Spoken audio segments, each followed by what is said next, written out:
नमस्कार सगळ्यांना, कसे आहात मग सगळे. स्वागत आहे तुमचं माझ्या चॅनलवरती. मित्रांनो, मी काल परवा दिवशी बघा एक व्हिडिओ टाकला होता. मी म्हणलं होतं आता जाईल घरी, मुंबईला जाणार आहे. तर मी काल आले. काल दुपारी आले. म्हणलं आता जाणार आहे, गरजेचं आहे. म्हणलं पोरांचा सारखा फोन यायला लागला, मम्मी कधी येते.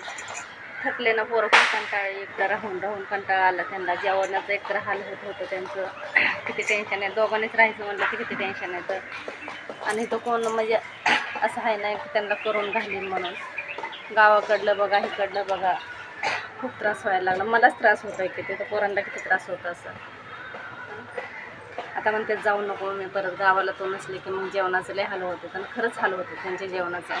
मोठ्या पोराचा डब्बा असतो, ते सकाळी एकदा 8ला 8:30ला गेलं तर संध्याकाळी तो 11लाच घरी येतो. 6 वाजता त्याचं कॉलेज सुटतं आणि संध्याकाळी 6ला ऑफिस 6ला सुटतं आणि मग 6च्या नंतर कॉलेजला जातो. नाईट कॉलेज करतो तो.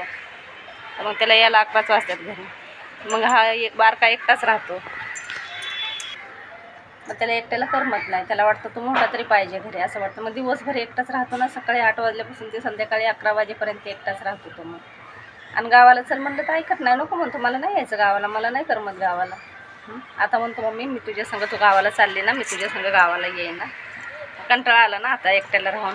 आणि पोटाचं किती हाल होते. तर मोठ्याला येतं जेवण बनवायला, पण हे छोट्याला नाही जमत ना जेवण बनवायला. त्याला काय समजतं. आता म्हणतो नाही मी खरंच येतो गावाला. म्हणलं चल बाबा, येत असेल तर चांगलीच गोष्ट आहे म्हणलं. पण आता एवढ्यात लवकर नाही जायचं.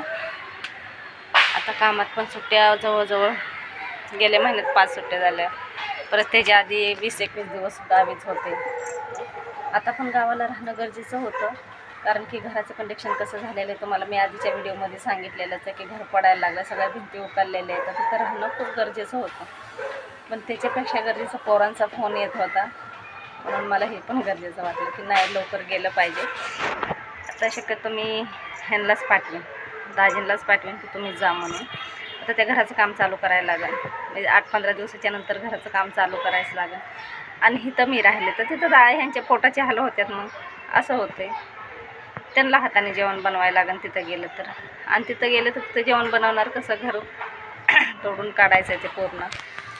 अशी अडचण झालेली आहे आता. गावचं बघायचं, इकडचं बघायचं, एवढं टेन्शन वाढलेलं आहे आता. पण काय नाही, हार नाही मानायचं, पुढं चालायचं. तुम्ही बघितलं किती नुकसान झाले गावाला. ह्या वर्षी नाही, पुढच्या वर्षी चांगलं होईल. पोरं म्हणत होते जाऊ दे, एवढी नुकसान झाली मम्मी आता कशाला जाते तो गावाला, नको गावचा विषय सोडून दे. पण नाही सोडणार गावचा विषय. मुंबईला आयुष्य काढणार आहेत का आपण इथं. आज किती 20-25 वर्ष झालं मी इथंच आहे. गावचा विषय सोडून नाही जमत. गाव पाहिजे, घर पाहिजे गावाला. पण आपल्याला घर होतं चांगलं होतं. मग ते पावसाचं पाणी घरात शिरलं, त्याच्या योगाने घराचं वाटोळं झालं. मग आता ते बांधणं गरजेचंच आहे ना. तिथं सोडून देऊन जमतं आहे का, नाही जमत ना तसं पोरांचं ऐकून. हा म्हणलं त्यांना नाही जाणार बाबा. म्हणलं ठीक आहे तुमच्या मनाने. त्यांना करमत नाही दोघांना म्हणतात. नाही तर ह्या रोशनला घेऊन जा. रोशन अनुरागशिवाय राहत नाही. मग तो अनुरागला पण घेऊन चालतात. अनुरागला घेऊन गेल्याच्या नंतर मोठ्याचं नाव अनुराग आहे. त्याला घेऊन गेल्याच्या नंतर मग त्याचं काम आहे, कॉलेज आहे, त्याला नाही घेऊन जाऊ शकत ना.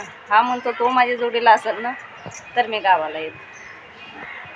पण काही पण झालं तरी गावाला नाही जायचं असा विचार नाही करू शकत. मी एवढं केलं आहे गावाला तर सगळं व्यवस्थित झालेलं आहे.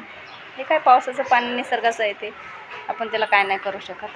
पण गाव नाही सोडू शकत. माझी खूप दिवस इच्छा होती माझी की गावाला जायचं, गावाला राहायचं. आणि ह्यांना पण गावाला गेल्या बरं वाटतं. ह्यांची तब्येत पण ठीक नव्हती, म्हणून मला पटकीने यावं लागलं इकडं. मग अचानक तिथं काय झालं तर दवाखान्यात, तिथं काय त्यांची फाईल इथं होती. मी तर आधीच्या व्हिडिओमध्ये सांगितलंच होतं तुम्हाला. म्हणजे लवकर गेलेलं बरं. पण आता पुढच्या महिन्यात जाणंच आहे. गेल्याशिवाय मार्ग नाही पुढच्या महिन्यामध्ये. पण मी नाही जाणार, ह्यांना पाठवून. आता सासूबाई आहेत तर, पण त्यांना पण जमत नाही, असं झालं. पण नाही, मागं हटायचं नाही. मी पहिल्यापासून कधी हार मानली नाही, कधीच नाही हार मानली मी पहिल्यापासून. एकटीच लाडा देत आले ना, अजून पण देणार. मला कामाचं काय वाटत नाही. काय पहिल्यापासून काम केलं आहे आपल्याने आपण. आणि हाल झाले त्याचं पण काय वाटत नाही. पहिल्यापासून आपले हालच झालेले आहेत. त्यासाठी काही असो हसत राहायचं. जे होतं ते चांगल्यासाठीच होतं, बरोबर आहे ना. आमची आजी सांगायची, जे होतं ना बाई म्हणायच्या चांगल्यासाठीच होतं. म्हणून म्हणलं नाही, झालं ते घराचं वाटोळं झालं, पिकाचं वाटोळं झालं. तूर एवढी चांगली होती. जेवढं तकदीरात आहे तेवढंच घ्यायचं असतं, आहे की नाही. तकदीराच्या पुढं कोणाला जात होते. वाईट पण वाटते मनाला जरा, पण चला जसं होईल तसं होईल, चालत राहायचं पुढं. काय करणार, विलाज नाही त्याला. आता पोरं अजिबातच नाही म्हणतात गावाला जायचं, नकोच म्हणतात गावाला.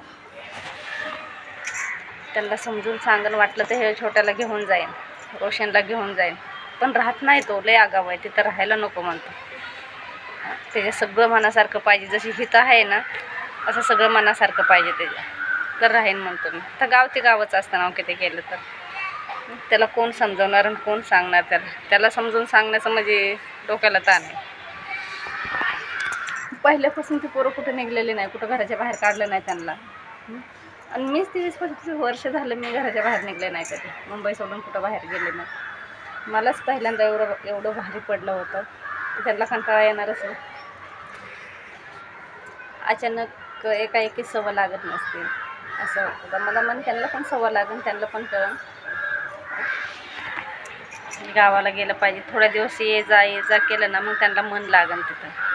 आता एकदम नफरत करतात की नाही म्हणजे नाहीच म्हणतात, असं झालं आहे त्यांचं.